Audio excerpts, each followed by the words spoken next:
맞이해야 돼. 첫 번째는 지연 뒤의 떡을 불안해 쓰지 마시고, 두 번째는 재림은 도적같이 갑자기 임함으로 거룩한 행실과 경건함으로 재림을 사모하자. 준비하자. 예수님 맞을 준비를 하자는 겁니다. 그래서 이거를 이제 10절에서 13절에 이렇게 나와 있는데, 이 10절에 보시면은 주의 날이 도둑같이 오리니 그날에는 하늘이 큰 소리로 떠나가고 물질이 뜨거운 불에 풀어지고 땅과 그 중에 있는 모든 일이 드러나리로다. 야, 근데 여기에서 우리가 보면 주의 날이 여기서 보면 도둑같이 임한다 그랬어. 도둑같이. 여기 도둑같이 임한다 그랬죠. 여기 like a thief라고 그랬어. 도둑같이 임한다. 근데 여러분, 우리가 도둑은 우리 상식적으로 생각해 볼 때 일반적으로 도둑이 어느 집을 이렇게 도둑질 하려고 도둑을 이렇게 하려고 할 때 시간을 알려주는 도둑 봤어요? 나 여태 그런 도둑 보지 못해요. 물론 간혹 가다가 아주 뭐 드라마 같은 곳에 아주 대범하게 내가 언제 간다 이렇게 하는 건 있어요, 드라마상에. 근데 실제적으로 뭐 좀도둑이든 무슨 도둑이거든, 이 도둑은 자기가 가는 시간을 알려주지 않습니다. 절대로 알려주지 않아요. 근데 여기 예수 주님의 재림이 도둑같이 임한다 그랬어. 도둑같이. 그래서 우리가 이거를 보면은 이거 여기 성경에 보면 이렇게 마태복음 24장에도 이렇게 이제 또 나와 있습니다. 그러므로 깨어 있으라. 어느 날에 너희의 주가 임할는지 너희가 알지 못하느니라. 그러면서 이게 너희도 아는 바니 만일 집주인이 도둑이 어느 시각에 올 줄 알았더라면 깨어 있어 그 집을 뚫지 못하게 하였으리라. 이러므로 너희도 준비하고 있으라. 생각하지 않은 때 인자가 오리라. 그러니까 이게 뭐야? 깨어 있으라 그러는 건데, 이거 뭐야? 예. 집주인이 도둑이 어느 때 올 줄 알면 준비하거든요. 그러니까 우리가 이 도둑이 들어올 때를 요거를 예측할 수 없기 때문에 항상 준비해야죠. 예를 들면, 자, 우리나라에 뭐 도둑이 없다 그래도 여러분 가정에 집 문 걸고 자요? 아니면 열어놓고 자요? 물론 이제 과거에 뭐 제주도 같은데 이렇게 보면 뭐 대문이 없고 뭐 문 그렇게 다, 또 저도 어렸을 때 시골에 보면은 그냥 이렇게 울타리도 없고 그런 데가 많이 있었어요. 그래도 근데 요즘에 보면 거의 울타리는 다 있습니다. 그리고 꼭 잠잘 때 문을 어떻게 걸고 자죠. 그거 안 하면 불안해요.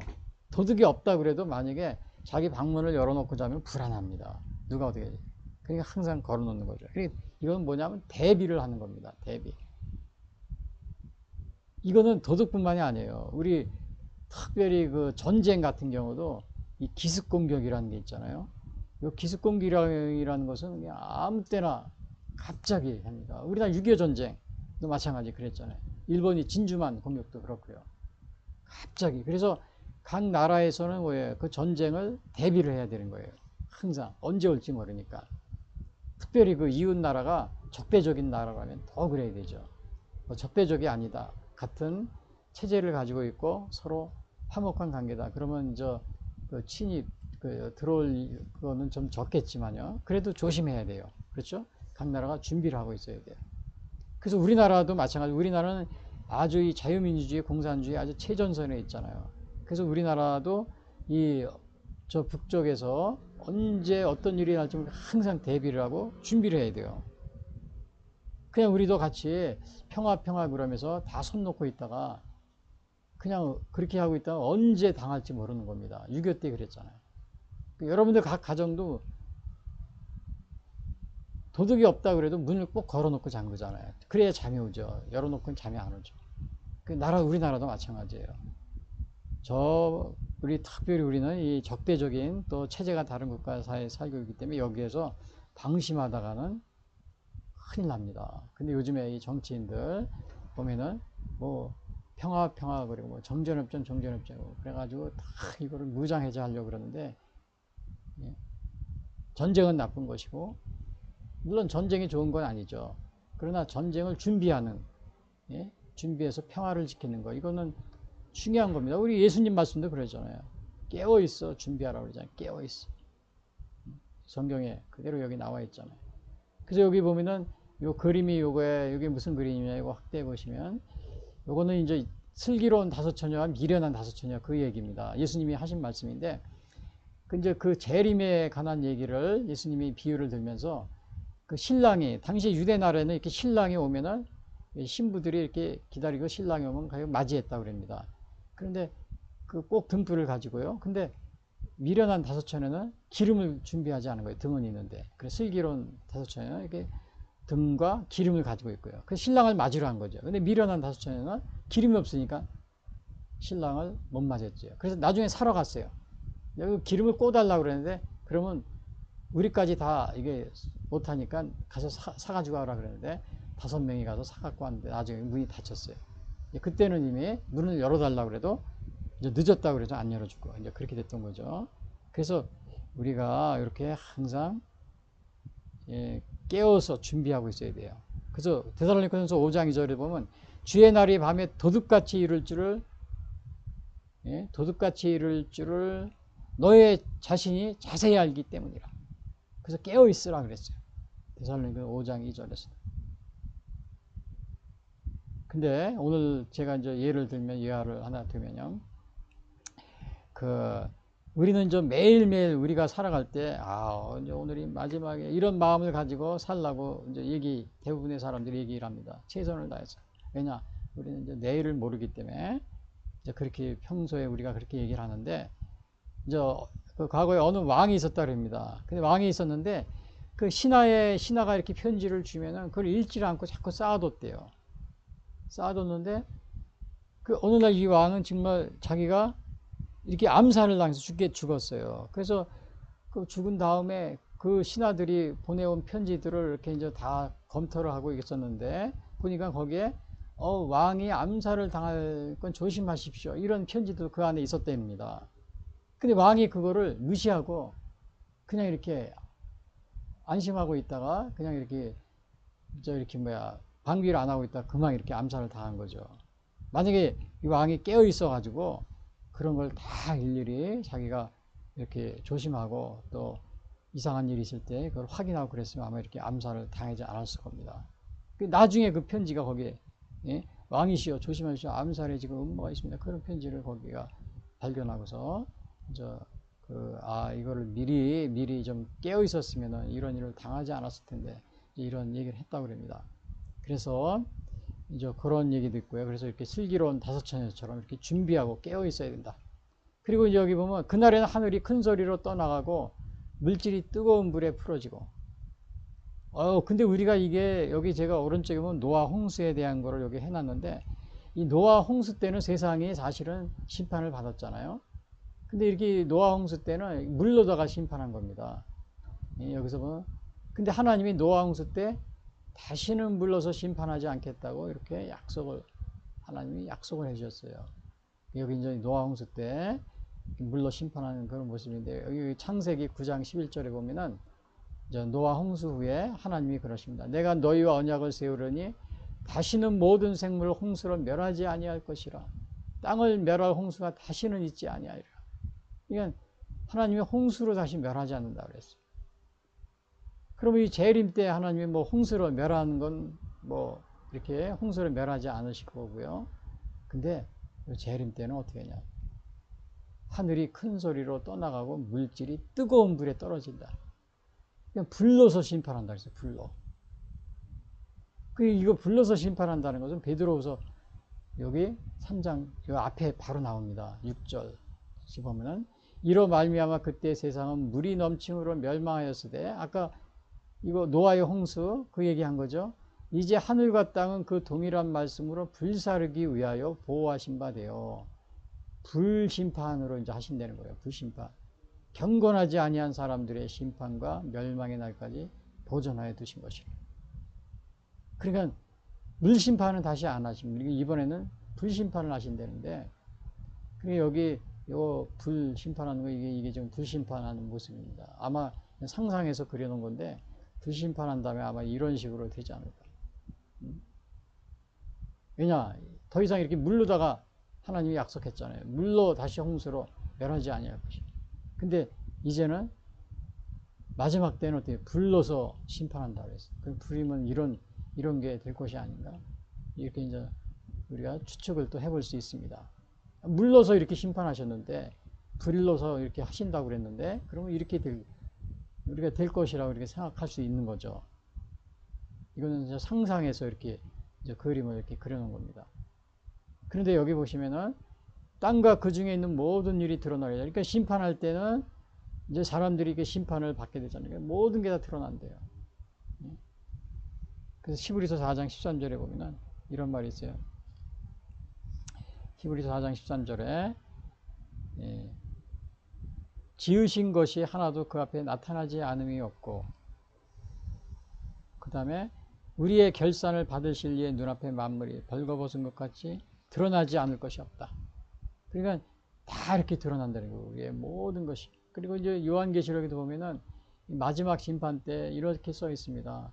또 내가 크고 흰 보좌와 그 위에 앉으신 이를 보니 땅과 하늘이 그 앞에서 피하여 간데 없더라. 또 내가 보니 죽은 자들이 큰 자나 작은 자나 그 보좌 앞에 서 있는데 책들이 펴 있고 또 다른 책이 펴졌으니 곧 생명책이라. 죽은 자들이 자기 행실을 따라 책들에 기록된 대로 심판을 받으니. 그래서 이렇게 여기 보니까는 모든 게 이렇게 심판 때는 다 우리의 모든 행위가 다 드러납니다. 드러나고 여기서도 뭐라 그랬어요? 만물이 벌거벗은 것 같이 히브리서 4장 13절에 다 드러난다 그랬죠. 그래서 오늘 우리가 이러한 가운데 있어서 11절에 여기 보시면은 이 모든 것이 이렇게 풀어지리니 너희가 어떠한 사람이 되어야 마땅하냐? 거룩한 행실과 경건함으로. 이게 마지막에 이렇게 다 드러난다고 그랬어요. 또 여기 요한계시록에도 보면 이렇게 여기 이게 뭐야? 여기 다 우리 앞에 드러나고 또 계시록에도 보면 이 사람들이 다 심판받으면 드러나고 우리가 어떠한 거룩한 행실과 경건함으로 그런 생활을 하라고 그랬죠. 그래서 거룩한 행실과 경건함으로 제 이름을 삼아오라 그랬어요.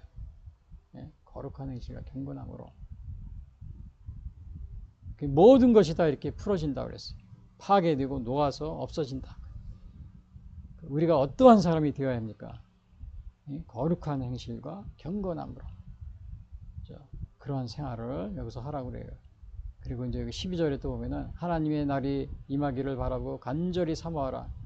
그날에 하늘이 불에 타서 풀어지고 물질이 뜨거운 불에 녹아지려니와. 그러니까 이렇게 불에 타가지고 쫙 녹아진다는 거예요. 그 노아의 홍수 때는 물러서 심판이죠. 마지막 때는 불러서 심판한다는 거예요. 불러서. 그리고 여기 보시면은 하나님의 여기 보면은 이렇게 그러면 이렇게 불러서 심판하는 것이 이게 그냥 하나의 상징적인 그런 얘기 아니요. 또 문학적인 표현이 아니요. 예수님의 뭐 부활도 마찬가지로 부활과 마찬가지로 이렇게 생각하시는 분이 있어요. 그러니까 이렇게 뭐 불러서 심판할 수 있어. 아마 이건 그냥 꾸며낸 얘기거나 아니면 그냥 하나의 이렇게 우리에게 경각심을 주기 위해서 한 얘기예요. 이렇게 생각할 수도 있어요. 그러나 여러분, 우리 여기 보시면은 롯의 당시에 이거 다니엘서 보면 이런 말이 있습니다. 다니엘이 하나님의 그 보좌를 이렇게 환상을 보는데 내가 보니 왕자가 놓이고 옛적부터 항상 계신 이가 자정하셨는데 그의 옷은 회기가 눈 같고 그의 머리털은 깨끗한 양털 같고 그의 보좌는 불꽃이 그의 바퀴는 타오르는 불이며 불이 강처럼 흘러 그의 앞에서 나오며. 그러니까 여기서 불의에 대한 게 또 나오죠. 불이 강처럼 흘러나온다. 그래서 하나님의 보좌에서 이렇게 불에 대한 그 이야기가 나오고 또 마지막 심판 때 이렇게 불의 심판이 임할 것이다. 이게 불이라는 것이 이게 뭐 그냥 이렇게 심심해서 이렇게 써놓은 게 아닙니다. 실제로 우리 여러분 이게 뭐예요? 소돔과 고모라. 이 소돔과 고모라의 심판 때 하늘에서 유황불이 내려오는 이 모습이거든요. 실제로 이러한 일이 있었잖아요. 그래서 여기 그 소돔과 고모라 롯의 가족들이 도망가고 피신하는 거잖아요. 이러한 일이 이게 마지막 때 여기서 보면은 불로서 심판, 불에 타서 풀어진다. 이러한 그 불로서 심판한다. 이러한 것들이 하나님의 말이 하나님의 말씀이 그냥 이렇게 써놓은 게 아니라는 것을 알 수 있습니다. 실제로 이렇게 이러한 일이 소돔과 고모라 때 일어났었잖아요. 다니엘서도 하나님의 보좌에서 이렇게 불이 강같이 흘러 그의 앞에서 나오며, 불하고 관련이, 불하고 이렇게 관련이 되어 있습니다. 하나님의 마지막 심판에 이러한 것들이. 그래서 여러분 이렇게, 그래서 여기서 어떻게 하라고 그랬어요? 예? 간절히 사모하라 그랬잖아요. 하나님의 날이 임하기를 바라보고 간절히 사모하라. 그래서 우리가 어떻게 사모해야 돼요? 요한일서 2장 15절 여기 써놨어요. 이 세상이나 세상에 있는 것들을 사랑하지 말라. 누구든지 세상을 사랑하면 아버지의 사랑이 그 안에 있지 아니하리니. 그리고 이는 세상에 있는 모든 것이 육신의 정욕과 안목의 정욕과 이생의 자랑이니 다 아버지께로부터 온 것이 아니요 세상으로부터 온 것이라. 이 세상도 그 정욕도 지나가되 오직 하나님의 뜻을 행하는 자는 영원히 거하느니라. 그러니까 우리가 어떤 생활을 해야 돼요? 하나님의 날이 임하기를 간절히 사모하는데 이 세상을 사랑하면 안 되겠죠. 세상을 사랑하면 어떻게 했어요? 다 세상의 육신의 정욕, 안목의 정욕, 이생의 자랑, 이게 아버지께로부터 온 것이 아니고 다 지나간다고 그랬잖아요. 그래서 하나님의 뜻을 행하는 자는 영원히 있는 것이다. 그래서 우리가 이러한 마음으로 바로 하나님의 날이 임하기를 재림을 사모하는 그러한 자세가 중요합니다. 그래서 마지막 13절 보면 우리는 그의 약속대로 의가 있는 곳인 새하늘과 새 땅을 바라보다. 그래서 결국은 우리가 새하늘과 새 땅, 이것을 재림을 사모하면서 그것을 새하늘과 새 땅을 바라보면서 재림을 고대하며 살아가는 겁니다. 그래서 이렇게 새하늘과 새 땅이라는 것은 여기 이렇게 보면 이렇게 이것도 상상해서 그려놓은 건데요. 아무튼 저 예루살렘 성 저 멀리 이렇게 보이죠. 그리고 근데 여기 새하늘과 새 땅이 이게 그렇게 표현된 것이 이사야서 65장에도 이게 나와 있어요.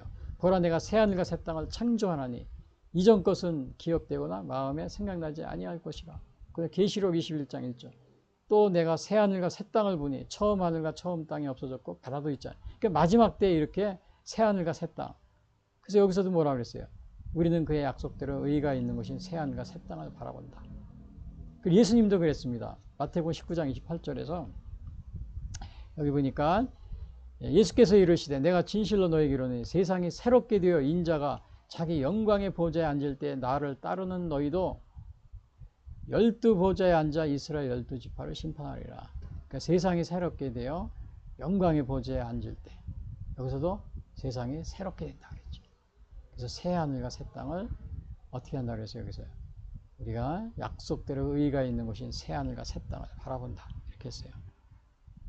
그래서 우리 이렇게 하기 위해서는 우리가 거룩한 행실과 경건함으로 이렇게 재림을 사모하라고 그랬습니다. 그런데 오늘 여기 제가 예화를 하나 드리면 로마 황제가 이렇게 당시에 그 많은 박해가 있었잖아요. 근데 하루는 그 로마 황제가 그 기독교인들도 섞여 있고 막 공직자들 중에 안 믿는 사람도 있고 막 그렇대요. 그러니까 황제가 그랬대요.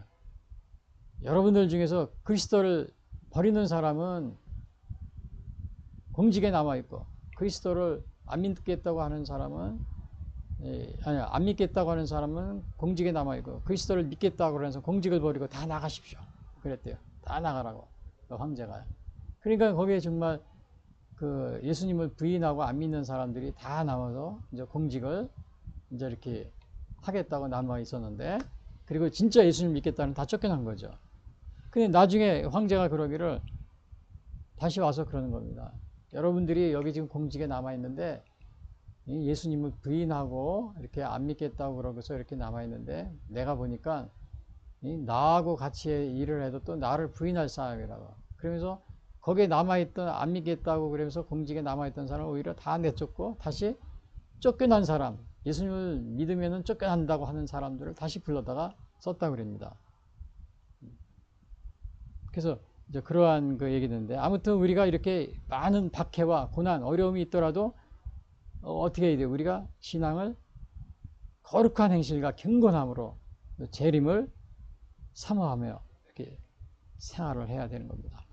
그래서 오늘날 이렇게 수많은 우리 많은 교단들이 이상한 교단들 있고 해서 막 본인들이 재림주라고 막 그러기도 하고 그렇게 또 뭐 예수님이 이미 재림했다, 영적으로 재림했다, 뭐 이런 식으로 막 하는데 우리 개신교에서 우리 이제 마르틴 루터는 이 재림에 대해서 아우구스부르크 신앙 고백에 그 17조에 이렇게 쓰여 있습니다. 요거 저 마르틴 루터가 여기 보시면은 그 여기 확대 보면 나는 모든 교부의 말 천사와 사람 그리고 마귀의 모든 술책과 말을 성경에 비추어 본다. 이것이 나의 입장이다. 그래 이제 이게 종교 개혁을 이렇게 한 거잖아요. 근데 이렇게 재림에 대해서 이렇게 쓰고 있어요. 심판을 위하여 오실 그리스도의 재림에 관하여 우리 교회는 또 다음과 같이 가르칩니다. 그리스도께서 세상 끝날에 심판하시기 위하여 나타나셔서 모든 죽은 자들을 일으키실 것입니다. 이게 부활, 죽은 자들의 부활도 이제 이렇게 성경에 이렇게 나와 있잖아요. 그리고 또 이렇게 얘기합니다. 그리고 그는 경건하고 선택받은 자들에게는 영원히 생명과 기쁨을 주실 것이지만 불경건한 자들과 악마들에게는 끝없는 고뇌를 받도록 정죄하실 것입니다. 우리 교회는 정죄받은 자들과 악마에 대한 징벌이 끝이 있을 것이라고 생각하는 제세례파 사람들을 배역합니다. 그러니까 이거 영원히 형벌을 받는 것이 없을 것이다. 하나님은 사랑이기 때문에 이렇게 얘기하는 제세례파 사람들을 이렇게 거부한다. 이거를 이렇게 쓰고 있어요. 그래서 여기서 보니까 경건하고 선택받은 사람들 영원한 생명과 기쁨을 주실 것이다. 그러나 불경건한 자들은 끝없는 고뇌, 영벌이라고 그러죠. 영생이고 영벌, 정죄받을 것이다. 요거에 대해서 마르틴 루터도 아우구스부르크 신앙고백 17조에 얘기하고 있습니다. 근데 오늘날 이렇게 정말 많은 잘못된 사람들이 그냥 자신들이 재림 줄 알고, 저는 그런데 지난번 부활절 때 자기가 재림 줄 알고 그런 게 혼자 하는 것이 아니고 차를 대절해가지고 막 교회 앞에서 하는데 깜짝 놀랐습니다. 저런 사람이다. 그리고 뭐 큰 소리로 외치면서요. 아주 그냥 옷도 이게 신사복 입고서. 야, 그러니까 지금 세대가 이렇게 정말 혼란한 세대입니다. 당시에 베드로후서도 그러한 상황이 있었는데 베드로 사도가 그걸 보고서 예수님 재림 어떻게 맞이할 것인가. 첫 번째 예수님의 재림이 지연되었다고 불안해하지 말라. 응? 예수님의 하루가 1000년 같고 1000년이 하루 같다. 예수님은 시간, 우리 인간의 시간 개념하고 다르다. 그런 예수님의 약속은 꼭 지키신다. 이스라엘 백성이 430년 후에 그 약속을 출애굽하는 것도 그대로 지키셨잖아요. 400년이면 여러분 다 잊어버립니다. 근데 그거 그대로 또 예수님 탄생, 승천, 십자가, 부활 다 마지막 이 재림 300번 이상 예언했습니다. 여러분 지연되었다 불안해하지 마시고 그리고 그러면 재림은 틀림없이 올 것인데 여러분이 도적같이 갑자기 임하게 되는데 이게 여러분이 거룩한 행실과 경건함으로 여러분 재림을 사모하는 여러분이 되시기를 바라겠습니다.